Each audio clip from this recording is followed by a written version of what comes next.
നാട്ടിലും മറുനാട്ടിലുമായി ഈ വാരം ട്രെൻഡിംഗ് ആയ ഒരുപിടി വിശേഷങ്ങളുമായി 24news.com അവതരിപ്പിക്കുന്ന ഈ ലോകം ഈ ആഴ്ച എന്ന പരിപാടിയിലേക്ക് ഏവർക്കും സ്വാഗതം.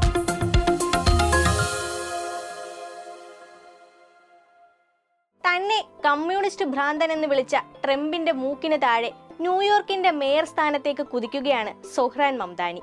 ലോകശ്രദ്ധ നേടുന്ന ഈ തിരഞ്ഞെടുപ്പ് വിശേഷങ്ങളെ പറ്റി നീതുവസ് രമേശൻ പറയും. 100% കമ്മ്യൂണിസ്റ്റ് ഭ്രാന്തൻ എന്ന് തന്നെ വിളിച്ച ഡൊണാൾഡ് ട്രംപിനെ വിറപ്പിച്ച് ന്യൂയോർക്കിന്റെ മേയർ സ്ഥാനത്തേക്ക് മുന്നേറുകയാണ് സൊഹ്റാൻ മംദാനി എന്ന 33-കാരൻ. ന്യൂയോർക്ക് നഗരത്തിലെ ആദ്യത്തെ ഇന്ത്യൻ അമേരിക്കൻ മുസ്ലിം മേയറാകാനുള്ള സാധ്യതയിലേക്കാണ് മംദാനിയുടെ കുതിപ്പ്. പ്രസിഡന്റ് ട്രംപ് അമേരിക്കൻ ജനതയുടെ ഏറ്റവും വലിയ ദുസ്വപ്നമാണെന്ന് വിളിച്ചു പറഞ്ഞ ആർജവം, ഗസയിൽ വംശഹത്യ നടത്തുന്ന യുദ്ധ കുറ്റവാളിയാണ് നെതന്യാഹു എന്ന് വിമർശിച്ച ധൈര്യം, അമേരിക്കയിലെ ഒരു നഗരത്തിന്റെ മേയർ തിരഞ്ഞെടുപ്പ് ലോക ശ്രദ്ധയിലേക്ക് കൊണ്ടുവന്ന നേതൃത്വം, ഇങ്ങനെ പ്രത്യേകതകൾ ഏറെയാണ് സൊഹ്റാൻ മംദാനിക്ക്. ട്രംപും നെതന്യാഹുവും മാത്രമല്ല, ഇന്ത്യൻ പ്രധാനമന്ത്രി നരേന്ദ്രമോദിയും മംദാനിയുടെ വിമർശനത്തിന്റെ ചൂടറിഞ്ഞിട്ടുണ്ട്. ഇന്ത്യയുടെ ബഹുസ്വരതയെക്കുറിച്ച് നരേന്ദ്രമോദിയെ ഓർമ്മിപ്പിച്ചുകൊണ്ട് ദീപാവലി ദിവസം അദ്ദേഹം നടത്തിയ പരാമർശം ഏറെ ചർച്ചയായി. മോദിയെ നെതന്യാഹുവിനോട് ഉപമിച്ചതിന് കടുത്ത വിമർശനം ഇതിനു മുൻപും മംദാനിക്ക് നേരിടേണ്ടി വന്നിട്ടുണ്ട്. മുതലാളിത്തത്തിന്റെ മണ്ണിൽ സോഷ്യലിസത്തിന്റെ കൊടിനാട്ടാൻ തുനിഞ്ഞിറങ്ങിയ നേതാവ് എന്നാണ് അദ്ദേഹത്തെ അനുയായികൾ വിശേഷിപ്പിക്കുന്നത്. സൗജന്യ ബസ്സുകൾ, സാർവത്രിക ശിശു സംരക്ഷണം, വാടക മരവിപ്പിക്കൽ, സമ്പന്നർക്ക് നികുതി ചുമത്തൽ തുടങ്ങിയ അടിസ്ഥാന പ്രശ്നങ്ങൾ തന്റെ വാഗ്ദാനങ്ങളായി ഉയർത്തിക്കാട്ടിയാണ് ന്യൂയോർക്ക് ജനതയുടെ മനസ്സിൽ അദ്ദേഹം ഇടം നേടിയത്. കമ്മ്യൂണിസ്റ്റ് എന്ന് താൻ തള്ളിക്കളഞ്ഞ മംദാനി വിജയിച്ചാൽ നഗരത്തിലുള്ള ഫെഡറൽ ഫണ്ടിംഗ് വെട്ടിക്കുറയ്ക്കുമെന്നാണ് ട്രംപിന്റെ ഭീഷണി. മംദാനി മേയറായാൽ ന്യൂയോർക്കിലേക്ക് തന്റെ നിയന്ത്രണത്തിലുള്ള നാഷണൽ ഗാർഡ്സിനെ വിന്യസിക്കുമെന്നും പ്രസിഡന്റ് മുന്നറിയിപ്പ് നൽകിയിട്ടുണ്ട്. പ്രചാരണ വേളയിൽ മംദാനി ട്രംപിന്റെ ഭീഷണികൾ തള്ളിക്കളയുകയും ന്യൂയോർക്കുകാർക്ക് വേണ്ടി അദ്ദേഹത്തിനെതിരെ നിലകൊള്ളുമെന്ന് ഉറച്ചു പ്രഖ്യാപിക്കുകയും ചെയ്തു. പലസ്തീൻ അനുകൂലി, ഇസ്രയേൽ ഒരു ജൂതരാഷ്ട്രമായി നിലനിൽക്കുന്നതിന് പകരം തുല്യാവകാശമുള്ള ഒരു രാജ്യമായി മാറണമെന്നും അദ്ദേഹം പറഞ്ഞു. ന്യൂയോർക്കിന്റെ പുരോഗമന ശബ്ദമാണ് മംദാനി എന്ന് അദ്ദേഹത്തെ പിന്തുണയ്ക്കുന്നവർ പറയുന്നു. സോഷ്യൽ ഡെമോക്രാറ്റ് എന്നാണ് മംദാനി സ്വയം വിശേഷിപ്പിക്കുന്നത്. പ്രശസ്ത ഇന്ത്യൻ അമേരിക്കൻ ചലച്ചിത്ര പ്രവർത്തക മീര നായരുടെയും ഉഗാണ്ടൻ മാർക്സിസ്റ്റ് പണ്ഡിതനായ മഹ്മൂദ് മംദാനിയുടെയും മകനാണ് അദ്ദേഹം. ന്യൂയോർക്ക് സിറ്റിയുടെ മുൻ governor Andrew Cuomo mayor primary തിരഞ്ഞെടുപ്പിൽ നിന്ന് പിന്മാറിയതിനെ തുടർന്നാണ് ഡെമോക്രാറ്റിക് പ്രൈമറി തിരഞ്ഞെടുപ്പിൽ മംദാനി യോഗ്യത നേടിയത്.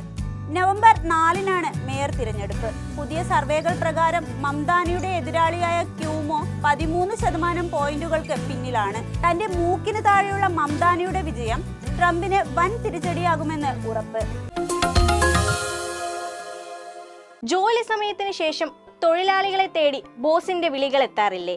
ഇതിനെതിരെ Keralam right to disconnect bill സഭയിൽ പാസാക്കി എന്ന തരത്തിലുള്ള വാർത്തകൾ കുറച്ച് ദിവസമായി നമ്മൾ കേൾക്കുന്നുണ്ട്. എന്താണ് ഇതിന് പിന്നിലെ സത്യാവസ്ഥ? പൂജ രമേശ് തയ്യാറാക്കിയ റിപ്പോർട്ട് കാണാം. ജോലി കഴിഞ്ഞ് വീട്ടിലെത്തി ഒന്ന് വിശ്രമിക്കാമെന്ന് കരുതുമ്പോൾ ബോസിന്റെ വിളി എത്തുന്നത് എന്ത് കഷ്ടമാണല്ലേ. ഡ്യൂട്ടിക്ക് ശേഷം അർജന്റ് ആണെന്ന് പറഞ്ഞു വരുന്ന വിളികളും മെസ്സേജുകളും മെയിലുകളും ഒക്കെ കാണുമ്പോൾ പ്രതികരിക്കാതിരിക്കാൻ തോന്നാത്തവരായി ആരും ഉണ്ടാവില്ല. തൊഴിലാളികളുടെ ഈ ബുദ്ധിമുട്ടിന് ഒരു പ്രതിവിധി കണ്ടെത്തുന്നതിനായി കേരളം കഴിഞ്ഞ ദിവസം ഒരു ബിൽ നിയമസഭയിൽ കൊണ്ടുവന്നു. Right to disconnect. എന്താണ് റൈറ്റ് ടു ഡിസ്കണക്ട്? സ്വകാര്യ മേഖലയിലെ ജീവനക്കാർക്ക് ജോലി സമയത്തിന് ശേഷം ലഭിക്കുന്ന ഔദ്യോഗിക ഫോൺ വിളികളോ സന്ദേശങ്ങളോ സ്വീകരിക്കേണ്ടതില്ല എന്ന അവകാശമാണ് റൈറ്റ് ടു ഡിസ്കണക്ട്. പക്ഷേ സന്തോഷിക്കാൻ വരട്ടെ, ബോസ് വിളിച്ചാൽ ഫോൺ എടുക്കില്ല എന്ന കടുത്ത തീരുമാനങ്ങൾ എടുക്കാൻ സമയമായിട്ടില്ല. ബിൽ അംഗീകരിച്ചു എന്ന തരത്തിൽ പുറത്തുവരുന്ന റിപ്പോർട്ടുകൾ വ്യാജമാണ്. എൻ ജയരാജ് MLA ആണ് ഈ ബിൽ അവതരിപ്പിക്കുന്നതിനായുള്ള നോട്ടീസ് നിയമസഭയിൽ കൊണ്ടുവന്നത്. നിയമസഭാ വെബ്സൈറ്റിൽ പ്രൈവറ്റ് മെമ്പേഴ്സിന്റെ ബില്ലുകളുടെ കൂട്ടത്തിൽ MLA നിർദ്ദേശിച്ച ഇത്തരമൊരു ബിൽ പ്രസിദ്ധീകരിച്ചിട്ടുമുണ്ട്. എന്നാൽ ബിൽ ഇതുവരെ സഭ അംഗീകരിച്ചിട്ടില്ല. അദ്ദേഹം ഈ ബില്ലിന് നോട്ടീസ് നൽകുക മാത്രമാണ് ചെയ്തത്. ബിൽ നിലവിൽ വന്നാൽ ജീവനക്കാരെ ശിക്ഷിക്കുകയും ആനുകൂല്യങ്ങൾ നിഷേധിക്കുകയും പിന്നീട് ജോലി സമയത്തിന് ശേഷം വീണ്ടും ജോലി സംബന്ധമായ കാര്യങ്ങൾക്കായി നിർബന്ധിക്കുകയും ചെയ്യുന്ന തൊഴിലുടമകൾക്കെതിരെ നടപടികൾ ഉണ്ടാകും. ബില്ലിന് ഏറെ ഗുണങ്ങളുണ്ടെങ്കിലും ഒരു കാര്യം പ്രത്യേകം ശ്രദ്ധിക്കണം, ഇതൊരു സ്വകാര്യ ബില്ലാണ്. നിയമമായി ഇത് മാറിയാൽ മാത്രമേ ആ ഗുണങ്ങൾ ജോലിക്കാർക്ക് ലഭ്യമാകൂ. ഫ്രാൻസ്, ഇറ്റലി, സ്പെയിൻ തുടങ്ങിയ വിദേശ രാജ്യങ്ങളിൽ ഇതിനോടകം ഈ നിയമം പാസാക്കിയിട്ടുണ്ട്. വെല്ലുവിളികളും കടമ്പകളും ഒക്കെ മറികടന്ന് ബില്ല് പാസ്സാകാൻ ധാരാളം സമയമെടുക്കുമെന്ന് ചുരുക്കം. അതുകൊണ്ട് തന്നെ ജോലി സമയത്തിന് ശേഷമുള്ള ബോസിന്റെ ആ കോളിനോട് പ്രതികരിക്കാതിരിക്കാനുള്ള അവസരം നമുക്ക് ലഭിക്കാൻ ഇനിയും കാത്തിരിക്കണം. ഹൊറർ സിനിമകൾ കാണാൻ പോകുമ്പോൾ ചില രംഗങ്ങൾ എത്തുമ്പോൾ തിയേറ്ററിലെ കമന്റടി കാരണം സിനിമ ആസ്വദിക്കാൻ പറ്റാതെ വന്നിട്ടില്ലേ? ആളുകളുടെ ഇത്തരം പെരുമാറ്റങ്ങളുടെ പിറകിൽ ഒരു രഹസ്യമുണ്ട്. അമൽ ശശികുമാർ തയ്യാറാക്കിയ റിപ്പോർട്ട് കാണാം. നിങ്ങളൊരു ഹൊറർ സിനിമ തിയേറ്ററിലിരുന്ന് കാണുന്നു.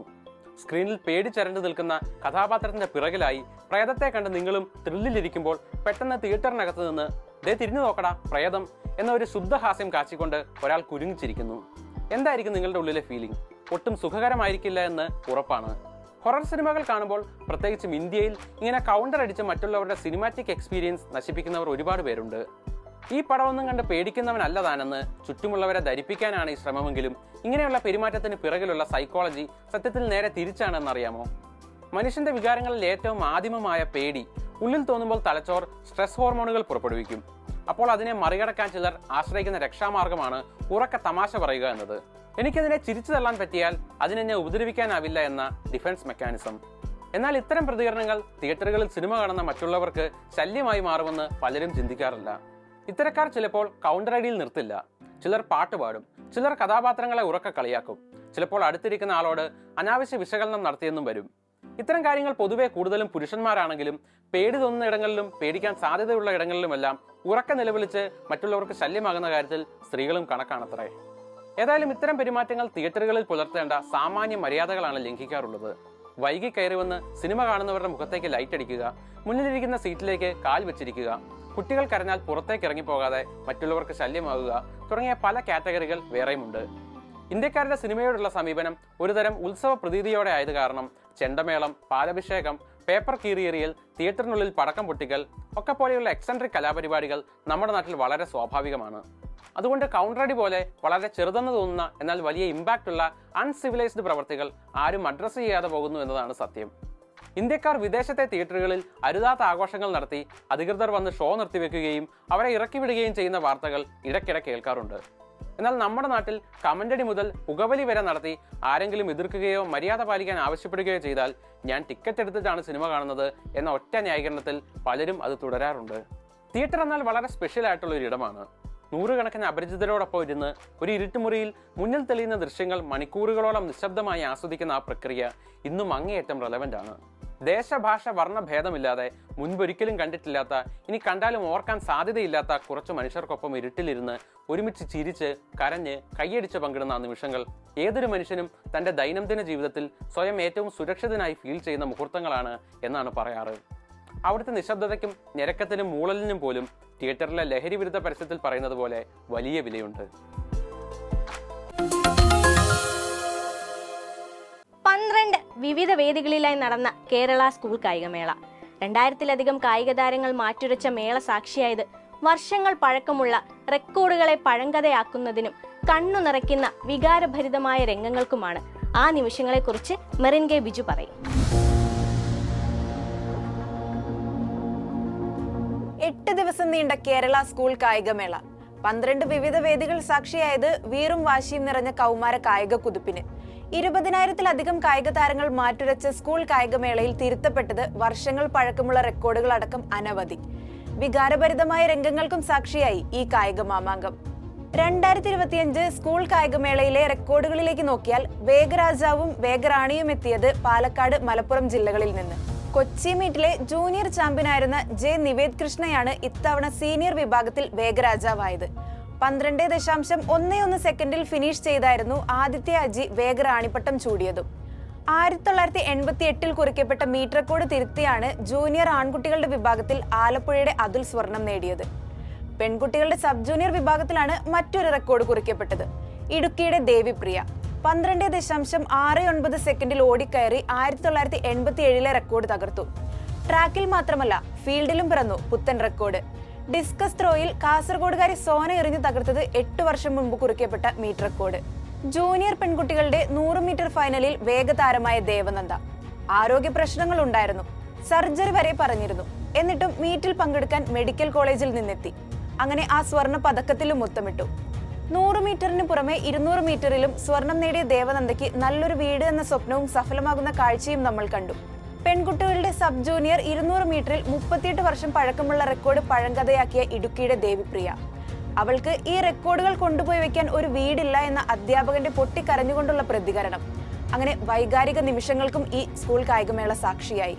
ഇത്രയൊക്കെ നേട്ടങ്ങൾ കൊയ്യുമ്പോഴും റെക്കോർഡുകൾ കുറിക്കപ്പെടുമ്പോഴും അത്ലറ്റിക്സിൽ കേരളത്തിന്റെ അവസ്ഥയിൽ ദുഃഖമെന്ന് മുൻ ഇന്ത്യൻ അത്ലറ്റായ പത്മിനി തോമസ് പറഞ്ഞു വെക്കുന്നു. കേരളം ഇപ്പം സത്യം പറഞ്ഞു കഴിഞ്ഞാൽ കുറച്ച് പിന്നോട്ട് കുതിച്ചുകൊണ്ടിരിക്കുന്ന ഒരു കാലഘട്ടവും കൂടെയാണ്. നമുക്ക് ഇവിടെ ഫെസിലിറ്റി ഇല്ല എന്നുള്ളതാണ്. ഗവൺമെന്റ് ആണ് മുൻകൈ എടുക്കേണ്ട എല്ലാത്തിനും.